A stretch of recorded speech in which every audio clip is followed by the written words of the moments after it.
Hi guys, you are watching pharmacy the official YouTube channel and I am pharmacist Tayyab. तो आज आप lecture देख रहे हैं, लेक्चर नंबर 9। छोटा सा क्लिप आपके सामने चला रहा हूं जिसके अंदर आपके जो है टॉप ब्रेन जो हमारे फार्मेसी उन्होंने जो सिलेबस दिया, सब हेडिंग्स दी हैं आपके सामने मैंने लिख दिए। टोटल 6 चैप्टर्स हैं, उनकी सब हेडिंग्स आगे मेंशन कर दी हैं, लेकिन इनको हमने टोटल 11 लेक्चर्स के अंदर अपलोड किया और उम्मीद है सारे लेक्चर आपके सामने अवेलेबल होंगे। अगर आपको ये लेक्चर चाहिए तो इसलिए आप इस लेक्चर पर रुके हुए हैं, लेकिन अगर पीछे वाले लेक्चर या आगे वाले लेक्चर आपके रहते हैं तो पूरी सीरीज को वॉच करें, 11 लेक्चर्स पूरे देखें ताकि आपकी पूरी बुक एक कोर कॉन्सेप्ट के साथ जो है वो आप उसको अपने माइंड के अंदर लॉक कर सकें और एग्जाम की प्रिपरेशन कर सकें। तो आज का हमारा टॉपिक बड़ा ही बेसिक बुनियादी है, लिपिड को ख़त्म करने जा रहे हैं। चैप्टर नंबर 9 के अंदर मैंने किया जान के मैंने इसको एक अलग टॉपिक के अंदर किया ताकि आपको पता चल सके। बाज़ दफ़ा कुछ चैप्टर्स लंबे हो जाते हैं तो हम उनका आखिरी हिस्सा जो है छोड़ देते हैं, लेकिन क्योंकि सिलेबस के अंदर मेंशन किया गया है कि briefly overview of lipid metabolical disorders. कुछ डिसऑर्डर्स मैंने पिछली वीडियो लेक्चर 8 के अंदर भी डिस्कस किए हैं, लेकिन यहाँ आपको थोड़ा सा और ब्रीफ जो है वो लिपिड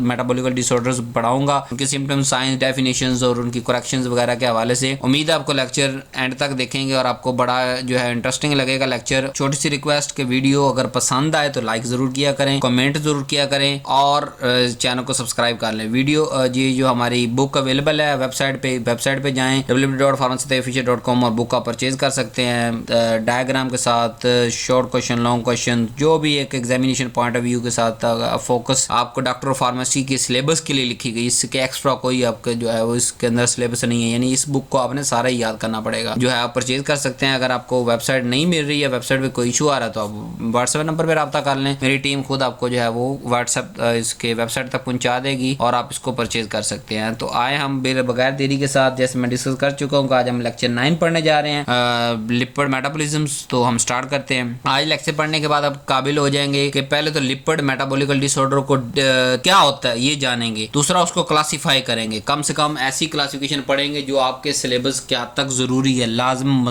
मलजूम है। फिर इसका हर जो डिसऑर्डर है उसकी बायोकेमिस्ट्री बेस पढ़ेंगे। हम देखेंगे कि कौन सा जो है वो इंग्रेडिएंट, कौन सा न्यूट्रिएंट, कौन सी डेफिशिएंसी, किस चीज की एक्सेस जो है इस चीज को खराब कर रही है, उसके काज देखेंगे और फिर उसको क्लिनिकल फीचर के साथ और लेबोरेटरी फाइंडिंग के साथ हम टच करेंगे। बार बार आपको ये बता रहा हूँ, यहाँ सिर्फ हमने टच करना है ताकि अभी से आपके ज़हन के अंदर फिजिकल जो फार्मेसी प्रैक्टिस और क्लिनिकल फार्मेसी की आगाही पैदा हो सके। और जब हम कल को अगले सेमेस्टर्स के अंदर क्लिनिकल फार्मेसी पढ़ेंगे तो आपको वहाँ मैं बायोकेमिस्ट्री के साथ लिंक करके जो है टॉपिक्स को पढ़ाऊंगा तो वहाँ आपको समझ आ सके। और लास्ट में इसकी मैनेजमेंट देखेंगे, जो भी डिसऑर्डर्स हम आज की लेक्चर में पढ़ने जा रहे हैं। पहले लिपिड से शुरू करते हैं कि लिपिड क्या होता है। ये सबसे ज्यादा एनर्जी स्टोर करने वाला मॉलिक्यूल है और सेल मेम्ब्रेन का स्ट्रक्चर भी इससे बना होता है। हार्मोन की सिंथेसिस इसी लिपिड की वजह से हो रही होती है, सिग्नलिंग पाथवे इसी की लिपिड की वजह से हो रहा होता है। और अगर कोई defect during digestion, transport, synthesis, degradation of lipid हो जाए तो अल्टीमेटली ये लिपिड के मेटाबॉलिकल डिसऑर्डर की तरफ चला जाएगा कि लिपिड जो है वो मेटाबोलाइज नहीं हो पाएगा। और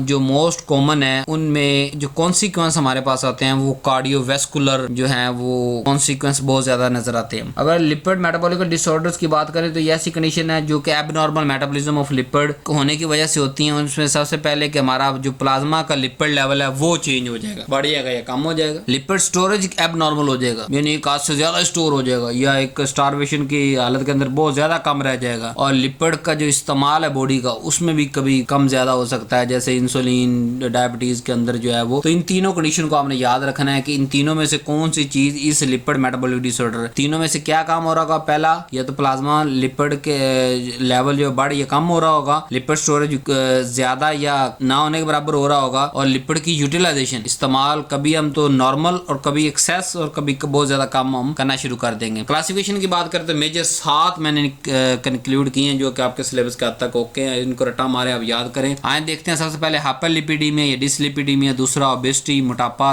फिर एरिथ्रोसेक्लरोसिस, फिर फैटी लिवर डिजीज बड़ी मेन है, हर तीसरे बंदे को फैटी लिवर डिजीज है। जो मोटापा है उसको पहले फैटी लिवर है, बाद में उसका मोटापा है। कीटोसिस और कीटो एसिडोसिस के ये भी एक जो है वो मेटाबॉलिकल डिसऑर्डर है, कीटो एसिडोसिस, इसको भी देखेंगे। लिपिड प्रोटीन मेटाबॉलिज्म, किस तरह जो है लिपिड प्रोटीन जो कॉम्प्लेक्स होते हैं उनका अगर मेटाबॉलिज्म के अंदर डिसऑर्डर आता है तो वो किस तरह होगा। और अगर इनहेरिटेंट जेनेटिक्स के अंदर कहाँ पे जो है वो अगर कोई है डिसऑर्डर तो उसको भी देखेंगे। तो 1 बाय 1 देखते हैं। सबसे पहले हाइपरलिपिडीमिया, ऐसी कंडीशन जिसके अंदर हमारा ब्लड का जो लेवल है लिपिड का वो बढ़ जाए, उसको कहते हैं हाइपरलिपिडीमिया। स्पेशल दो चीजों का, कोलेस्ट्रॉल और ट्राइग्लिसराइड हमारे ब्लड के अंदर बहुत ज्यादा हो नॉर्मल मिकदार से, तो उसको हम कहेंगे हाइपर मतलब ज्यादा, लिपिडीमिया मतलब लिपिड ब्लड के अंदर बहुत ज्यादा है। देखें जो 3 कंडीशन मैंने आपको पढ़ाई थी चैप्टर के शुरू में, उसमें से एक को फॉलो कर रहा है कि ब्लड के अंदर लिपिड का जो है वो लेवल ज्यादा हो रहा है, इसलिए ये डिसऑर्डर के तौर पे कंसीडर हो रहा है। 2 तरह की टाइप होती है, एक प्राइमरी एक सेकेंडरी। प्राइमरी जेनेटिक होती है कि मतलब खानदानी, उसके अंदर जो है वो कुछ एंजाइम ऐसे जो कि लिपिड को मेटाबॉलाइज करते थे या उसको स्टोरेज के लिए या उसकी जो है नॉर्मल यूज और स्टोरेज के लिए इस्तेमाल होते हैं, वो नहीं होते, तो ये हाइपरलिपिडेमिया की तरफ हम जाते हैं। सेकेंडरी अगर टाइप करें, ये एक्वायर है, यानी कि इंसान की अभी अपनी हैबिचुअल लाइफ के मतलब गोश्त खाई जा रहा तो तिक्के 20-20 खाई जा रहा है और 10-10 साल तक खाई जा रहा है। यानी कि मतलब अगर आप स्टडी करने बैठ जाए ना किसी की पर्सन के मरीज की लाइफ को कि यार तुझे मोटापा क्यों हुआ, वो कहेगा जी मैं 17 साल की उम्र में खाना शुरू किया और फिर मैं खाता चला गया।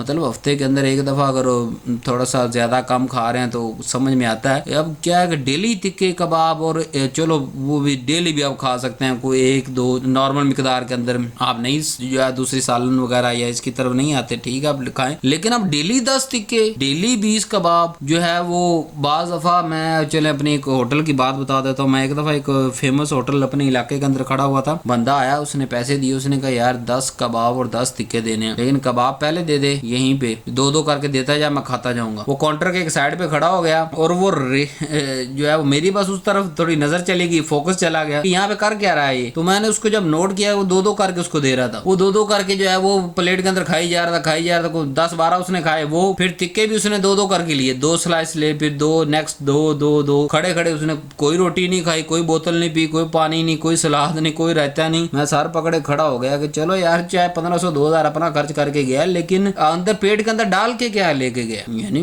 चिकन खाएं, मटन खाएं, जरूर खाएं, डेली खाएं, हफ्ते में 4 दफा खाएं, बट उसकी एक मिकदार रखें, आपको बॉडी को कितनी जरूरत है। तो सेकेंडरी की बात शुरू हुई थी, एक्वायर्ड इंसान की अपनी हरकतें और करतूतों की वजह से हाइपरलिपिडेमिया अगर हो रहा है तो वो सेकेंडरी है। सेकेंडरी के अंदर नंबर 1 हमारे पास आ गई डायबिटीज मेलाइटिस की शुगर होगी और उसके बाद उसने शुगर को कंट्रोल नहीं किया। हाइपोथायरॉक्सिडीमिया, थायराइड का प्रॉब्लम आ गया। Nephrotic syndrome, kidney related syndrome है, और जो है वो यानी अगर खा मुनासिब रहा है लेकिन एक्सक्रीट नहीं हो रहा, या मतलब जो है वो रेगुलेट नहीं हो रहा। Poor diet and sedentary lifestyle, वो अब जो बंदा का स्टोरी सुनाई 10 तिक्के 10 कबाब खा के गया, यहाँ पे तो उसने चलो शो कराया आवाम को वो कुछ नहीं खा के गया, लेकिन पेट के अंदर लेके गया, फिर जाकर उसने सो जाना, दोपहर के रात के 12 बज रहे थे, ठीक है, सुबह उठ के फिर उसने नाश्ता करना, सारी बात है। वो ऐसे बंदे तो सुबह जाके पहले तो 1500 के पाए खाएगा, फिर ऊपर से 2 जो है लस्सी के जग फेंकेगा, फिर ऊपर से 10-12 नान भी साथ में उसने खाने। पाए इज अ सेहतमंद चीज,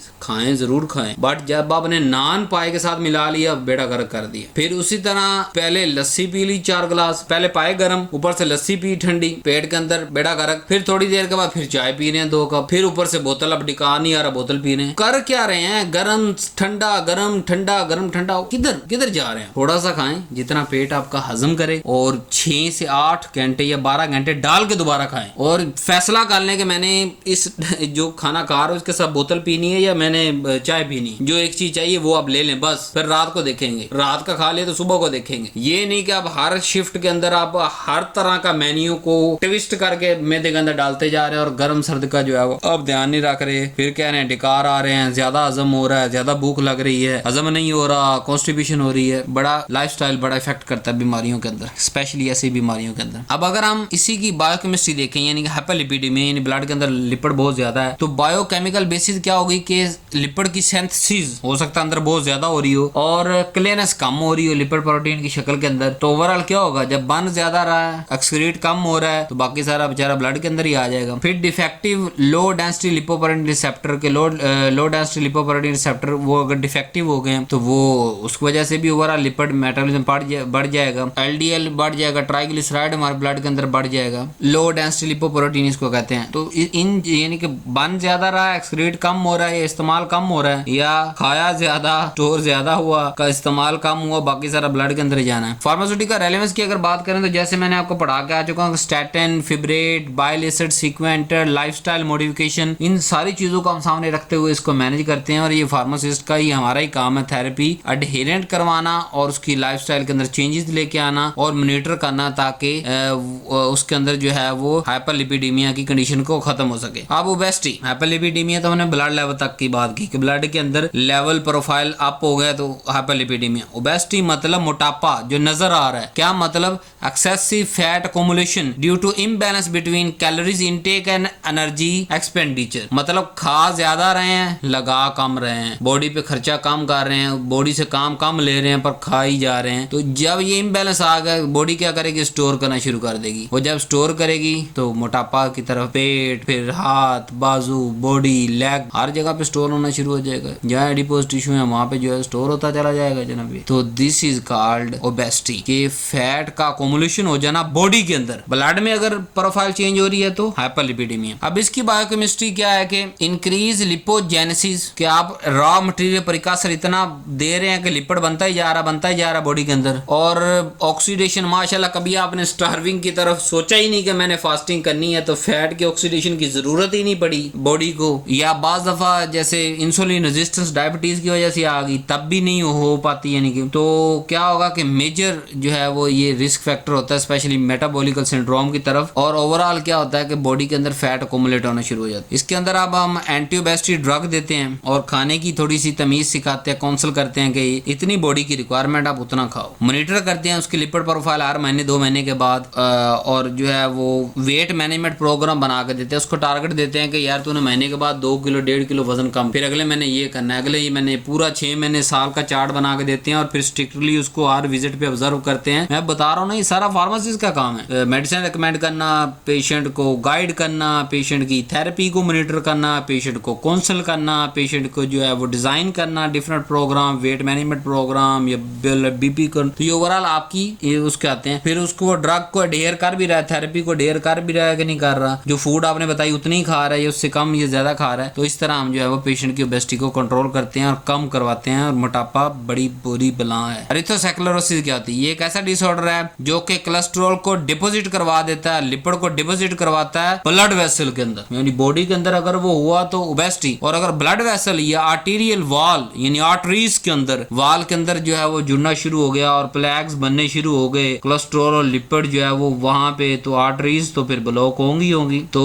स्पेशली जो आर्टरीज के अंदर कोलेस्ट्रॉल और लिपिड के डिपोजिशन की कंडीशन को हम कहते हैं एरिथ्रोसेक्लेरोसिस। होता क्या है कि ऑक्सीडाइज जो लो डेंसिटी लिपोप्रोटीन है वो आहिस्ता आहिस्ता आर्टरीज के अंदर अकोमुलेट होता रहता है। मैक्रोफेज जो होते हैं वो फोम सेल बना लेते हैं, फिर प्लैग बन जाते हैं और फिर जो है blood vessel Aahista Aahista narrow जो है वो होना शुरू हो जाएगी। अब एक जगह पे फैट लग गया, डिपोजिट हो गया, तो वहां से वो ब्लड अंदर से ब्लड वेसल तो नैरो होगी ना, वह खून के गुजरने की जगह कम होगी और फिर आहिस्ता आहिस्ता ये फिर हार्ट अटैक और स्ट्रोक इन कंडीशन की तरफ चला जाता है। तो हमने करना क्या है कि हम स्टैटिन, अटोरवास्टैटिन, रोवास्टैटिन ये देंगे ताकि कोलेस्ट्रॉल की सिंथेसिस कम से कम हो और ब्लड के अंदर कम जाए और कम डिपोजिट हो। प्लस एंटी प्लेटलेट थेरेपी देंगे, प्लस एंटीऑक्सीडेंट देंगे उसको, और जो है वो लिपिड को कंट्रोल करेंगे ताकि कार्डियोवैस्कुलर जो इवेंट्स बार बार ना हो बल्कि प्रिवेंट कर सकें। नेक्स्ट हमारे पास है जी फैटी लिवर डिसऑर्डर, बड़ा ही कॉमन है। तो इसके अंदर इसका क्या है कि जब ट्राइग्लिसराइड लिपिड लीवर के अंदर रुकना शुरू हो जाए और वहां अकोमुलेट होकर सारी जो लिपिड की अंदर की नालियां हैं ब्लड की उसको ब्लॉक कर दे और लिपिड को ब्लॉक कर दे, लिपिड जो है वो भर जाए चर्बी से, उसको कहते हैं जी फैटी लीवर डिजीज। ये 2 तरह की होती हैं, एक अल्कोहलिक फैटी लीवर डिजीज, एक non alcoholic fatty liver disease. इसकी वजह क्या होती है कि फैट का बहुत ज्यादा लेना, तो जब लिपिड उसके लीवर के अंदर से गुजरेगा तो ऑटोमेटिकली वहां पे अकोमुलेट होते चले जाएगा। दूसरा इंसुलिन रेजिस्टेंस। अच्छा, इंसुलिन रेजिस्टेंस को भी आप समझ लें, बार बार आ रहा है, थोड़ा सा यहाँ पे मैं ना आपको जरा टची पॉइंट देता हूँ कि जरूरी नहीं कि पैदा होने वाले बच्चे के अंदर इंसुलिन रेजिस्टेंस हो। बाज दफा हम खुद बॉडी को इंसुलिन रेजिस्टेंस करते हैं ज्यादा खा के। मिसाल देता हूँ, इंसुलिन क्या करती है, किसी भी सेल के दरवाजे पे जाती है, नॉक करती है और कहती है ग्लूकोज को स्टोर कर लो। अब सेल की कैपेसिटी है कि दिन में 10 दफा इंसुलिन आए, नॉर्मल मिसाल दे रहा हूं समझाने के लिए। अगर वहां 10,000 दफा इंसुलिन जाएगी तो क्या होगा, बॉडी का हर सेल अपने आप को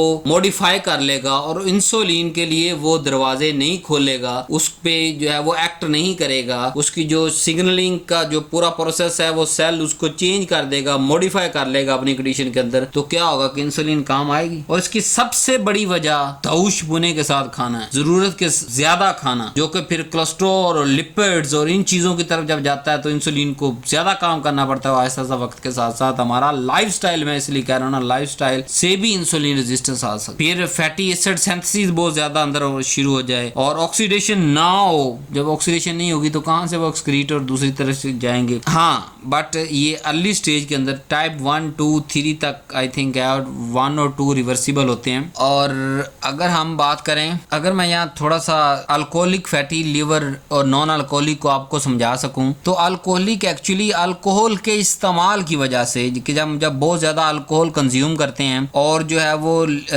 उसकी वजह से लीवर डिकम्प्रोमाइज, जो लीवर जो के फंक्शन जो है वो कंप्रोमाइज हो जाते हैं और प्लस लीवर के अंदर और बहुत सारी चेंजेस आती हैं जिसकी वजह से अल्टीमेटली वो जो है उसके अंदर फैट जो है स्टोर होना शुरू हो जाती है लीवर की और सारी उसकी नालियां बंद और वो उसके ऊपर भी चर्बी अंदर भी चर्बी हर जगह पे जमा हो जाती है। अगर अल्कोहलिक वो पर्सन है तो उस टाइप को हम कहेंगे अल्कोहलिक फैटी लीवर। लेकिन ओवरऑल अगर हम पाकिस्तान, इंडोनेशिया या मुस्लिम कंट्रीज की अगर बात करें तो हमारे अंदर नॉन अल्कोहलिक होती है, क्योंकि हम तो अल्कोहल पीते नहीं सारी जिंदगी 70-80 साल के उम्र तक। तो ये जो अल्कोहल के रिलेटेड ना हो बल्कि मोटापे, ओबेसिटी, डायबिटीज या मेटाबॉलिक इशू की वजह से अगर हो रहा हो तो उसको हम नॉन अल्कोहलिक फैटी लीवर कहेंगे। तो ठीक है, नाम हमने सिर्फ टाइप इसलिए दिए ताकि आपको पता चल सके कि फैटी लीवर 2 तरह के होते हैं। एक तो अल्कोहल की कंजम्पशन के 15-20 साल से अल्कोहल पी रहा अगर एक हद तक पी रहा तो वो फिर भी समझ आती है, रोज ही 20-30 पैक लगा देता तो वो लीवर बेचारा जो कंप्रोमाइज होगा ना, उसके अंदर इन्फ्लेमेशन भी आएगी, उसको ओवरऑल फंक्शन जो है वो कम होगा। लेकिन अगर वो पर्सन अल्कोहल नहीं ले रहा तो डायबिटीज है, इंसुलिन रेजिस्टेंस है और जो है वो उसकी फैटी एसिड ऑक्सीडेशन हो ही नहीं रही, फैटी एसिड की ऑक्सीडेशन जो है वो हो ही नहीं रही, सिंथेसिस होती चली जा रही है, तो वो नॉन अल्कोहलिक फैटी एसिड जो है उसको हम कहेंगे। और अगर फार्मास्यूटिकल इंपॉर्टेंट की बात करें तो लाइफस्टाइल मॉडिफिकेशन, तो अल्कोहल वाले को अल्कोहल छुड़ानी पड़ेगी, भाई आपने आज के बाद अल्कोहल नहीं पीनी। नॉन अल्कोहल वाले की डाइट को देखना पड़ेगा कि वो डाइट के उसके अंदर वो चीज़ें जो है चर्बी और गोश्त वगैरह चीज़ें वो कम करनी पड़ेंगी। इंसुलिन सेंसिटाइजर देंगे जो जाकर इंसुलिन को ज़रा जगाएं और सेल तक पहुँचाएँ। लिपिड लोअरिंग थेरेपी मतलब स्टैटन्स और इस तरह की चीज़ें इस्तेमाल करेंगे ताकि कम से कम जो ब्लड के अंदर जो है वो लिपिड वो कम हो सके। और अर्ली अगर डिटेक्शन हो जाता है तो बड़ा ही अच्छा है। ओवरऑल वैसे अल्कोहल लीवर को वैसे ही डैमेज कर देती है, ठीक है, अगर एक सेट से ज्यादा पिए तो लीवर वैसे ही डैमेज होता है। जब लीवर डैमेज होगा तो नॉर्मल फंक्शन कहाँ करने, फिर उसने फैटी लीवर और इन चीजों की तरफ ही जाना होता है। तो अर्ली अगर डिटेक्शन हो जाए तो फैटी लीवर रिवर्सिबल है, लेकिन अगर अर्ली ना हो और आपको जो डाइट को मेंटेन ना कर पाए या अपने आप को स्टारवेशन की तरफ जाने ही ना दें, जैसे कहते हैं ना एक बंदा चढ़ता ही रहता है, तो 8 घंटे 9 घंटे आप जो है वो अपने आप को दें, एक खाने से दूसरे खाने के दरमियान ब्रेक के तौर पे। कीटोसिस और कीटोएसिडोसिस पिछली वीडियो में भी डिस्कस किया, थोड़ा सा बस टच देते हैं। कीटोसिस होता है कि जब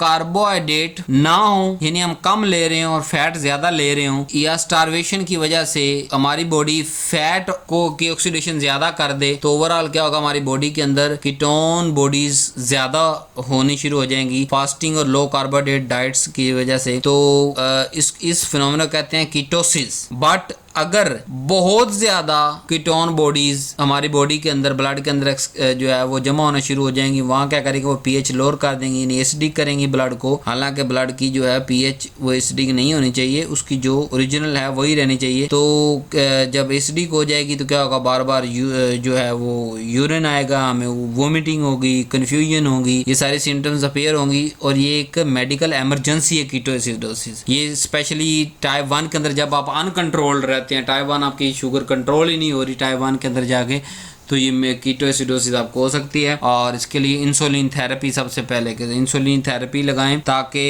जो है वो इंसुलिन अंदर जाके काम करे और ग्लूकोज की तरफ, कार्बोहाइड्रेट की मेटाबॉलिज्म की तरफ शिफ्ट हो ना के, और लिपिड का मेटाबॉलिज्म कम से कम हो ताकि कीटोन बॉडी बननी बंद हो। नेक्स्ट है लिपोप्रोटीन मेटाबॉलिज्म डिसऑर्डर, मैंने आपको पढ़ाया, जैसे कि हमारे पास होती हैं high density lipoprotein, low density lipoprotein, very low density lipoprotein, Kylo microns. अगर इनका मेटाबॉलिज्म के अंदर किसी न किसी जगह पे अगर फॉल्ट आ जाता है तो उसकी वजह से डिसऑर्डर आ जाते हैं। जैसे हमारे पास मिसाल है familial hypercholesterolaemia, familial hypertriglyceridaemia, यानी वो पहली कंडीशन के अंदर कोलेस्ट्रॉल बहुत ज्यादा हो जाता है, दूसरी के ट्राइग्लिसराइड बहुत ज्यादा हो जाता है। इनमें से किसी एक या एक से ज्यादा की मेटाबॉलिज्म ना होने की वजह से। तो हम क्या करते हैं फिर, हमें जो डिफेक्ट कहाँ पे आते हैं, जैसे लो डेंसिटी लिपोप्रोटीन की बात करें तो वहाँ उसके रिसेप्टर की डेफिशिएंसी अगर नहीं हो रही जेनेटिकली, एपोप्रोटीन डिफेक्ट हो जाते हैं, एंजाइम की डेफिशिएंसी होती है, तो ये भी आहिस्ता आहिस्ता कार्डियोवैस्कुलर डिजीज की तरफ हमें लेके जाता है मरीज को, और हार्ट अटैक और स्ट्रोक की। जब भी वो ब्लड के अंदर लिपिड जरूरत से ज्यादा होगा तो कार्डियोवैस्कुलर इवेंट आएंगे आएंगे। अब जेनेटिक लिपिड मेटाबॉलिज्म डिसऑर्डर की तरफ चले जाते हैं कि जीन्स ही नहीं बन रही और जो है वो